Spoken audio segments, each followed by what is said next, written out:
Welcome Home Radio Podcast. Are you looking to buy or sell your home? Our team is here with answers to guide you through the buying and selling process. We encourage you to ask questions. Please comment on this show or visit us at welcomehomeradio.net for more information.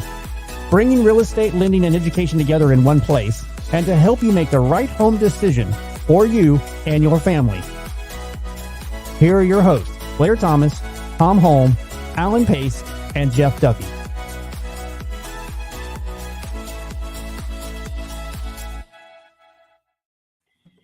Welcome to Welcome Home Radio. Today, January 24th, we're looking forward to going forward and talking about some very important issues that exist in the real estate world. And we've got some experts here. Alan Pace, how you doing today?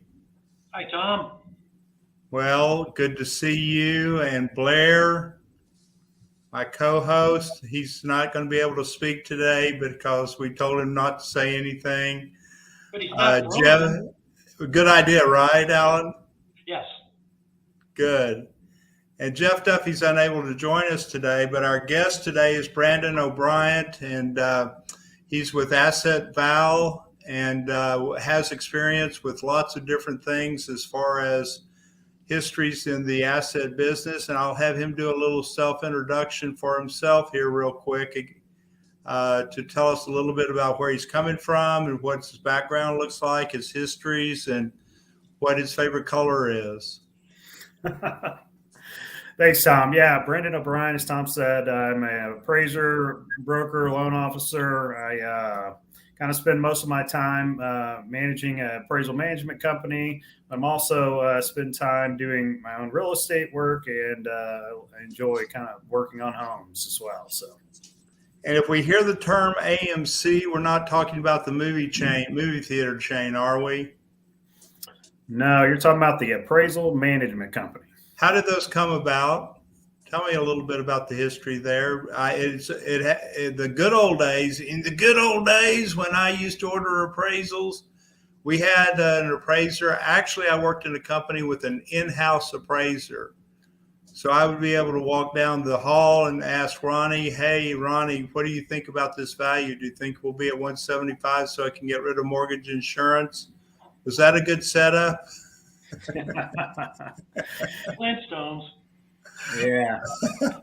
Well, the 175,000 valuation I was looking at on the biggest cave that I had done a loan on, but anyway. Yeah, absolutely, Tom. So yeah, the appraisal management company's been around for a while, but as kind of we've alluded in other sessions we've done, but the appraisal management company really came into play heavily with Dodd-Frank, which was kind of the Congress's, without getting into history there too much, but kind of pushed in some policies that created some separation between the production of the lending environment and loan origination and the appraiser to kind of separate that influence to push property values and in ways to kind of bettering for the loan for the homeowner or the borrower. Well, and again, for our listeners, I think the history is important to understand. I think all of this actually involved a lawsuit back in 1994 in New York State. There was a class action lawsuit brought by the Attorney General then, Anthony Cuomo, who brought this against the lending industry and the realtors and said, look, we're causing undue pressure for people like Brandon sitting in their office, or Ronnie. I mean, when that lawsuit was first filed, I went down to Ronnie's office and said, Ronnie, what do you think about all this? I mean, don't you think you should know if I need 175 for the value on the property? And he just looked at me and shook his head, and like he normally would. Because the reality is that, we need to always have that separation. You represent, bottom line, the investor and their interest when we talk about an appraisal being done. And lending too much, as far as an investor is concerned, that is not favorable for them. And at the same time, they want to maximize the dollars they're investing to the proper loan to values that you guys come up. So a lot of our conversation today is going to kind of revolve around ethics and how those ethics have been built in the business. I know sometimes people look at lenders and cuss us out and say, well, nobody's watching you and nobody, there is no rain on you, blah, blah, blah, blah, blah. And prior to 2008, that was probably very true as far as lenders were concerned. But that was also a mixture of the industry, not only just lenders, but appraisers, realtors, title companies. Everybody was in it to show and get and receive as much profitability as they possibly could. And by that, you would do that by increasing values of properties. That's kind of a key issue that comes along when we talk about those situations. One of the things that I wanted to address today, as far as ethics are concerned, does deal with the recent research, and this has been in the media, about the fact that appraisers have been given challenges here recently, and they stage houses with different ethnicities in those houses and find valuations change according to the different ethnicities. And usually minority homes, if it's indicated that a minority lives there, then there's the possibility of coming in with a lower value than there would be if it was a non-minority couple staged in the house itself. And that was the only thing they did with changing that. Do you have any comments as to, that type of work that's been done here recently in research? Yeah, absolutely. I've been at a lot of conferences where this has been a topic. I've been involved with parties that have kind of put into place some new guidance, and also at places where some of those individuals spoke specifically on their experience around that. And so, yeah, it's definitely something that I think the industry as a whole has put a lot of focus and energy to make sure that the industry, not just the appraisal world, but specifically in the appraisal world, we're being attentive and making sure there's no ill intent or negative influence into the process. And tell us a little bit about, because I know you've had some education on this, tell us about some of the bias or anti-bias training that you've received or you've been involved with, because I know you're actively, the people that, of course, I deal with, I have no doubts that the only color that they're worried about is green. But for our listeners today, just so that they understand, tell us about some of the stopgap measures and some of the things that have been put in place to help us be more aware of our circumstances when we're doing things like evaluating a property and its minority type held property. Yeah, absolutely. There's a cascade of different things going up from the individual that interacts with the borrower or interacts with the property specifically, I would say, going all the way up to the lender in the channels everywhere in between. We do on for the specific individual appraiser, right? There's no specific requirements to go do any training at an individual appraiser level, but a lot of the continuing education providers have put a lot of programs together. I myself have done quite a few of those through various online channels. And then also going to a lot of the conferences as well. We have people that are represented there at the GSE level, even some of the programs at the Mortgage Bankers Association at some of their national conferences are doing a lot of that as well. And so I think the individual appraiser is being well exposed and getting a lot of support in looking at ways to help identify where that may become an issue or potentially a conflict or challenge. all the way up to specifically in the appraisal world, where the appraisal management companies are in place. Specifically our company, we have a lot of that training specifically to make sure we're looking for things in our QC process. Some of it is very challenging to identify, but as we're reviewing and QCing and reading, we make sure we review and read the comments to make sure there's nothing in there directly, for example. And then also just trying to study the data, utilizing the data we have to make sure that everything's consistent when we're in a market. Some of that process is not unique, and some of it is specifically focused to be looking for those things that may be driven to a bias. And can you address maybe one of those things that might be specific to that point that you've studied or you've been exposed to? Yeah, I think there's a couple things I would point to. I mean, one, there's always some, we haven't specifically seen it, but some of the illustrations that have been brought up and some of the committee meetings that have been done in Washington, pointed to certain terminology that was in there in the appraisal, specifically that the appraiser pointed out that, maybe utilize terms that maybe weren't directly derogatory, but maybe led to the appraiser maybe being influenced because of being in a specific area. Whether it's, just to use one example, maybe they pointed out criminal activity, certain things that necessarily you probably wouldn't have never pointed out in the appraisal, for example.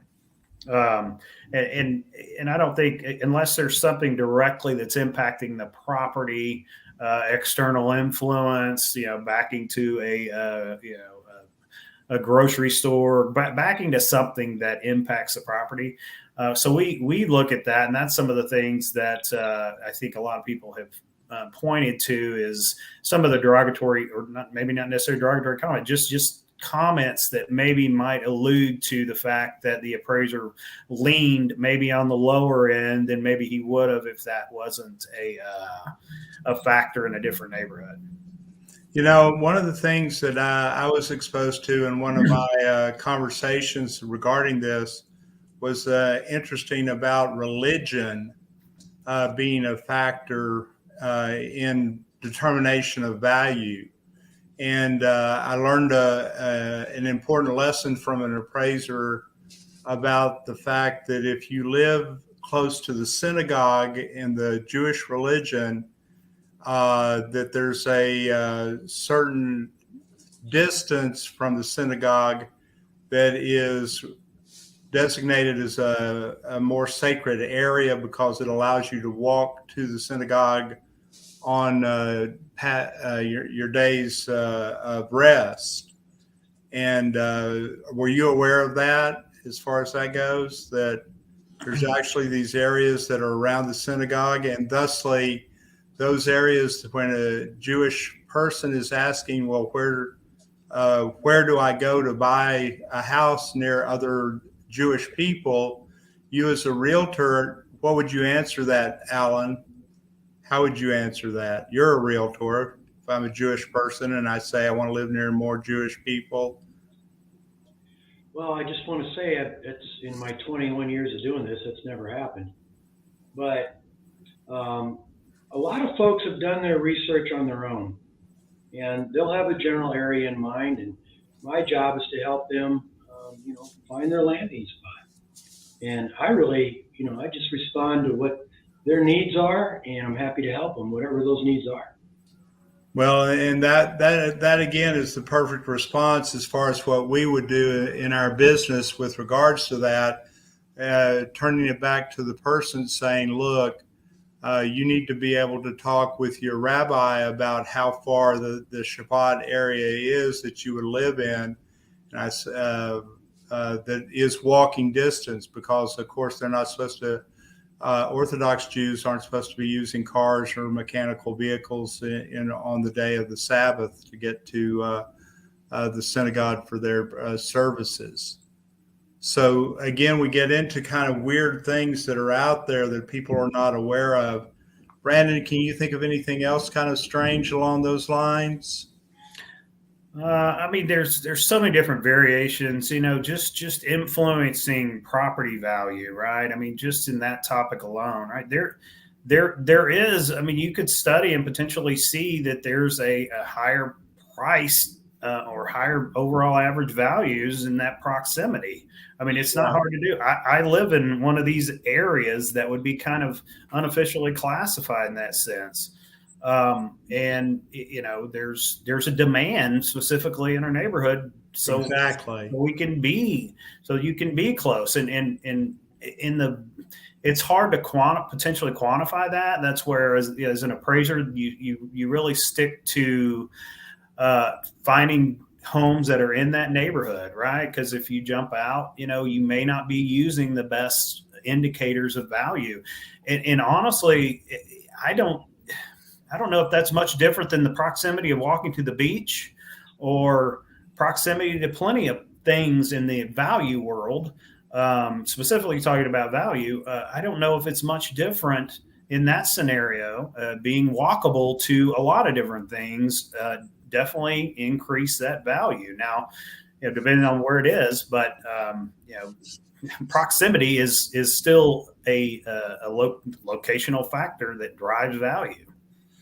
Being voted off the island today. Well, I was going to say, I'm getting worried with Blair not saying anything. Weren't you, Alan?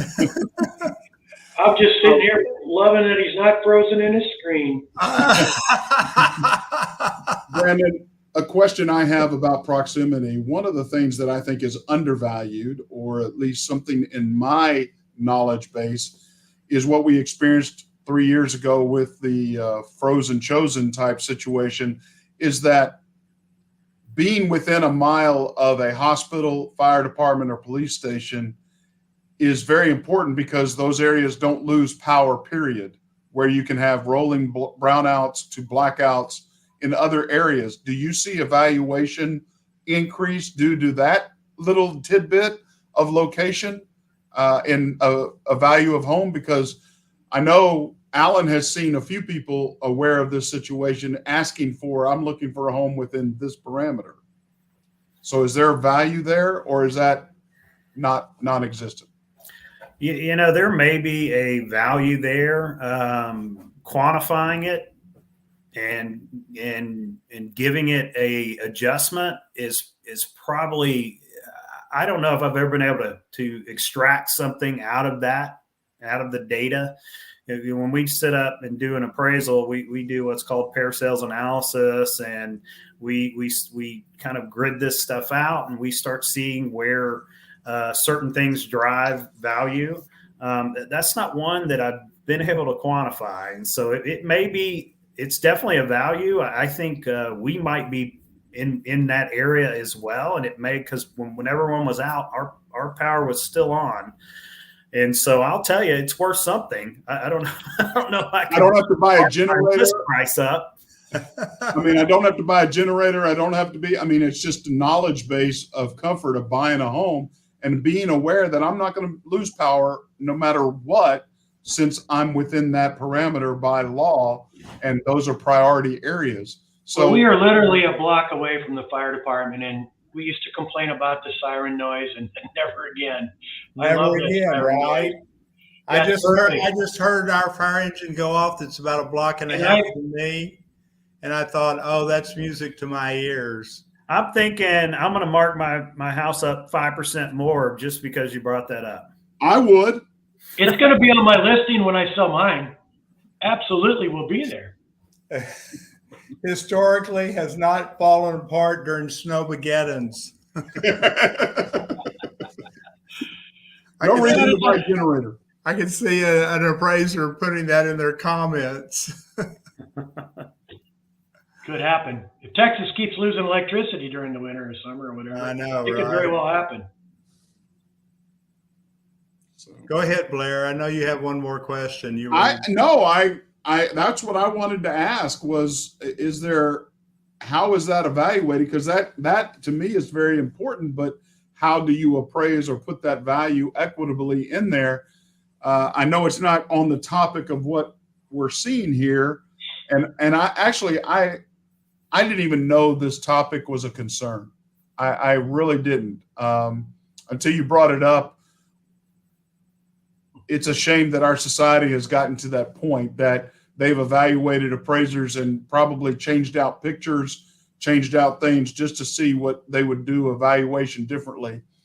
But I guess the scrutiny is needed because all you're doing is evaluating a piece of property. You're not evaluating the people that live there. Correct.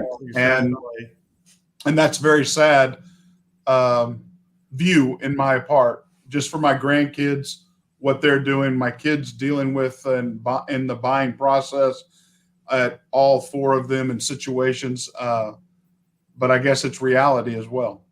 Well, and I wanted to ask Brandon something else. You know, I'm from Fort Worth originally, and there's an elementary school over there, and people fight to be within that Fort Worth ISD elementary school.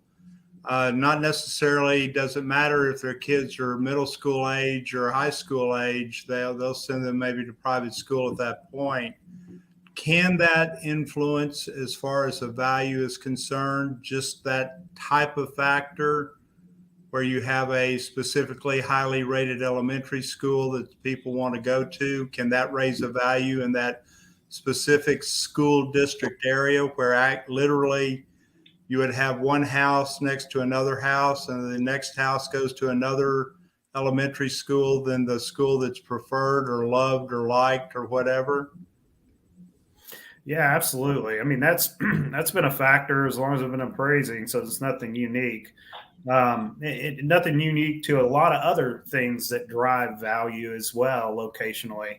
But yeah, there's plenty of school districts that drive, and even down to specific school lines, whether it's the elementary, junior high, and all the way up to high school, or it's just specific to that elementary school. Absolutely. Is that something the realtor promotes as far as with you? I mean, is it good for a realtor to leave their valuation assessments right there, their broker opinions, for you to have a copy of those and be able to see what they were basing their values on? Is that a good recommendation for people like Alan to get off their keister and do that for everybody? Yeah, absolutely. I think that's a good idea. Whether it's a hard paper or they, I have them reach out and ask for my email, or they just email me stuff unsolicited and say, hey, here, I've got this, here's what, here's my CMA, here's some comps that I kind of looked at when I was doing this. And by the way, here's the improvements. All right. Give us all that insight, whatever you can do to help our job easier. Absolutely. Alan was very defensive posture there for a second. I mean,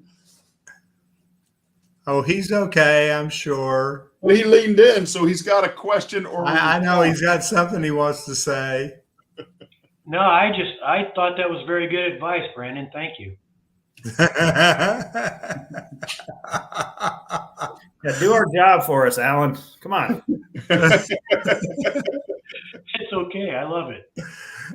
We got to remember who the recession was caused by, the realtors or the appraisers. It wasn't the lenders. We know that. No, I think there's some common sense to all that. I mean, as a realtor, you want success for your client, and whatever that means, you go that mile. So that's all good information. You try to let your sellers know that, obviously, most of them do know. You got different kinds of sellers. You got the kind that just want out, they don't care, and you got the kind that want to get top dollar. So depending on who your client is, that's who you're dealing with and what you're working with. And it's fun. So you see all the different scenarios and situations out here.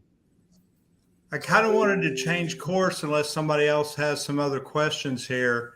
I want to change course because, Brandon, I know you deal and touch in the commercial world as well. Talk to us a little bit about what you're seeing with regards to the commercial world and the trends in it right now. I understand, of course, a lot of people, have been highly invested or as far as commercial investments in office buildings, But I've been reading several articles that a lot of these leases are coming due as far as 5 and 7 years or 10 years after they've been written. And with the advent of COVID and the way we do our workplace now, office buildings may not, or they may be being affected in a negative way as far as valuation is concerned. What's your take on that as far as the commercial world is going? Yeah, well, that when you get into commercial, it's I guess no different than residential. I mean, it's a locational factor, right? State by state, city by city. You look at the Texas in general, right? I mean, Texas has gone crazy with multifamily. I mean, multifamily is still going all over the place. Still constant building, still consistent planning for the Dallas-Fort Worth area and beyond. Same with San Antonio, Austin, Houston. I mean, you name it. And so, but absolutely, when it comes to that office space, non-industrial type environment, I think they're still filling that out.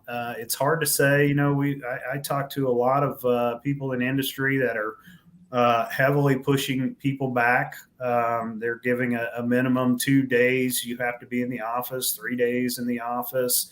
They're really trying to drive that. And so it'll be interesting to see how it all pans out. But, has it been, is it a topic of concern right now of what those properties are going to be, what they're going to be valued and considered on the market, and what their overall market value will be? I mean, that's still up in the air. It'll be interesting to see how it all turns out. But yeah, I don't know if I've had any personal direct conversations around that where I'm just kind of following what the industry's kind of putting out on the NBA level and such. Back in the day in my previous career, I used to work in Houston a lot, and there wasn't any zoning to speak of. You'd have a factory next to a house. It was so interesting down there, and it just was unbelievable, really. But you would have houses and businesses right next to each other, and the owner of the company I was calling on, he goes, "Yeah, the zoning down here is just totally different." And I've not seen it anywhere else, but I just thought that was interesting. I don't even know if that's even possible anymore. But you ever run into that? What market was that? I'm sorry, Alan. I was in Houston. Okay. Yep. Yeah, I haven't come across that. I mean, Houston is that anomaly. I will say I've spent 5 years living in California, and there's definitely some of that there as well. But yeah, I don't in Houston area has just driven right through that, right? You get up in northern part, the Conroe and other areas like that, and Woodlands, you don't really run into that as much. No, this was down in the heart of Houston, and it was very interesting. Even in Dallas, I never saw it back in those days. But anyway, I haven't seen it since, so I'm sure it's on its way out. Yeah. Well, we're going to see a lot of conversion of commercial real estate office buildings into mixed use apartment and retail, I bet, as we're already seeing malls and other areas being converted into that type of living and business combination. So commercially, I think we're going to be hurting here because, again, the jobs market, I don't know where businesses are doing. They're stalling their hirings. They're slowing down. We can't admit that we're in a recession and that's my opinion, but that's how I see it. Well, that's interesting too. When you had the fact Dallas just went over 8 million, the DFW area on population. So people got to live somewhere. People are moving to Texas, that is for sure. And we are in a great area of the country, but our whole country has to heal. And if we can't admit that we're sick, then there's a problem. Well, you keep freezing, so are you okay?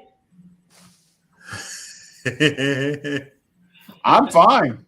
Okay, good. Maybe y'all's link is not as good, huh? Well, except for the fact words are coming out and then your picture probably says the words afterwards. Anybody that watches this today will say, well, did he have a mannequin next to him? And he was, hello, my name is Blair. How are things going today? Yes, I'm working on my ventriloquist work. So very nice. My Good secondary work. job. We can appreciate that. Brandon, sorry we did digress as far as that goes. Help us with some final thoughts as far as what you see in the marketplace, what you're getting a feel for, investments, as far as any investments that might be good that you see are undervalued right now.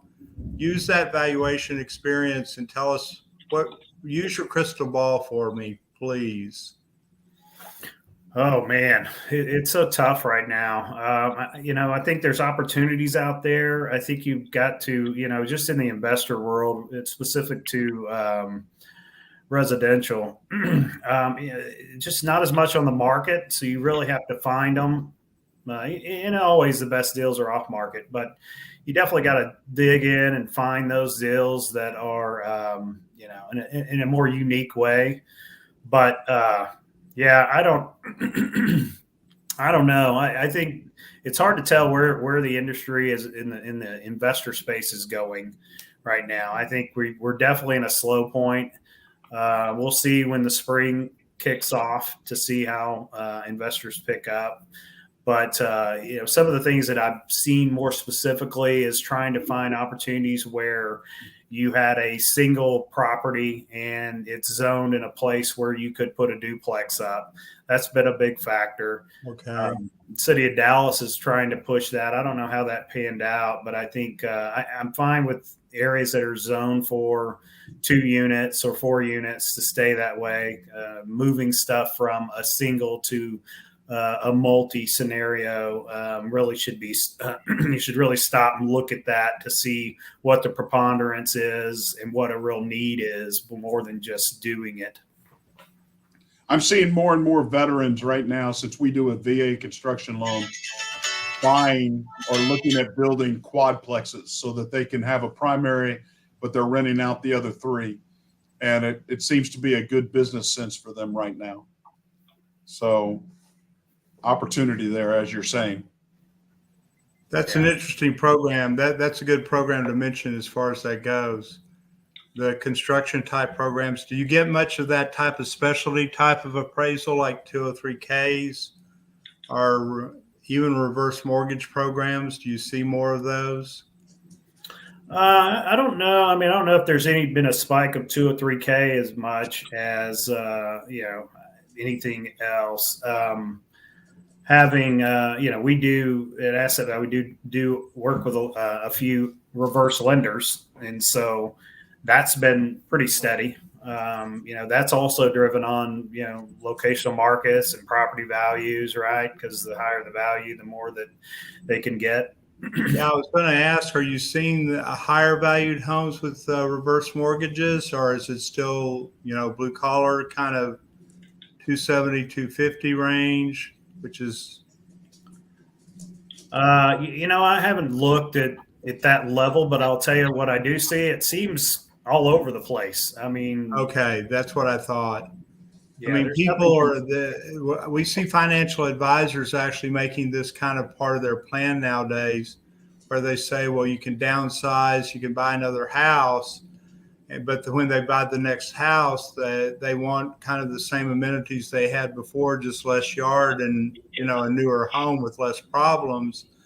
They can do that with a reverse mortgage by just putting down half of what they are needing to put down on the house. A $500,000 house, they can put $250 down on it and get a $250 mortgage.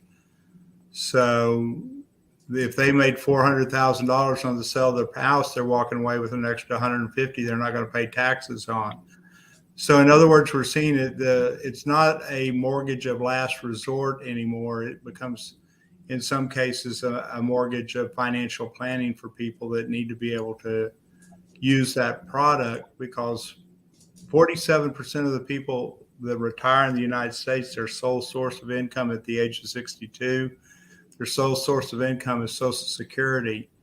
And a lot of people don't realize Social Security was never intended to be a retirement plan.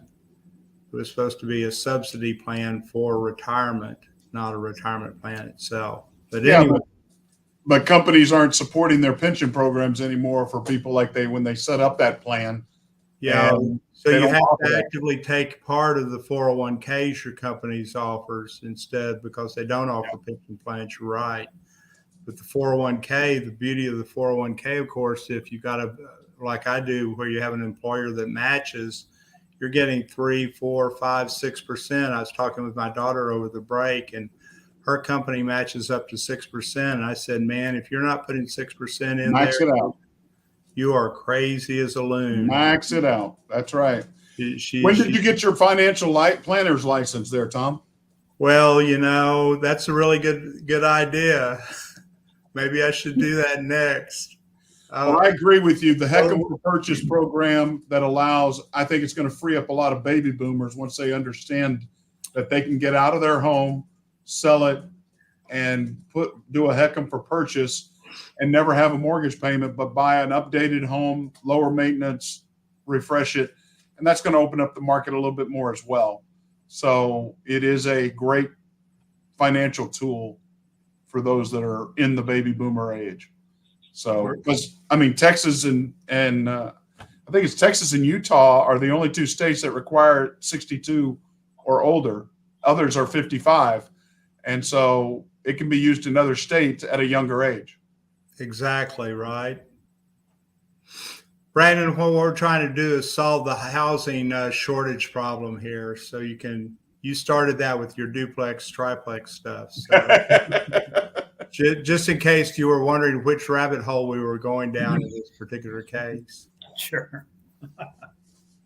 Well, I really appreciate again today, Brandon. How would people, if they want to get hold of you, what would you recommend as far as that do? Email or call you direct or call you at 2:00 in the morning? What would you like us to put up there to allow them to contact you? Your email address? Sure. Yeah, we could put that up. You put up BOBRIANT at the letter I, the number 2, RE.com. Very good.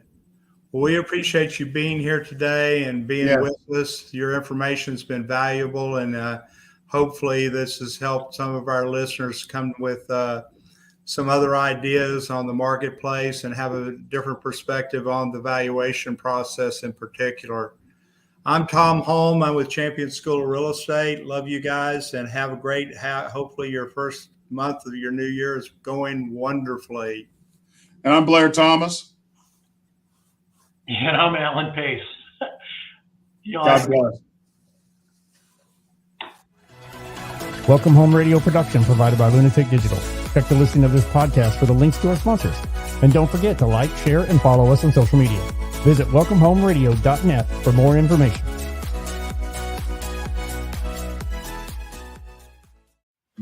This was a Lunatic Digital production. Visit lunaticdigital.com for all your digital needs.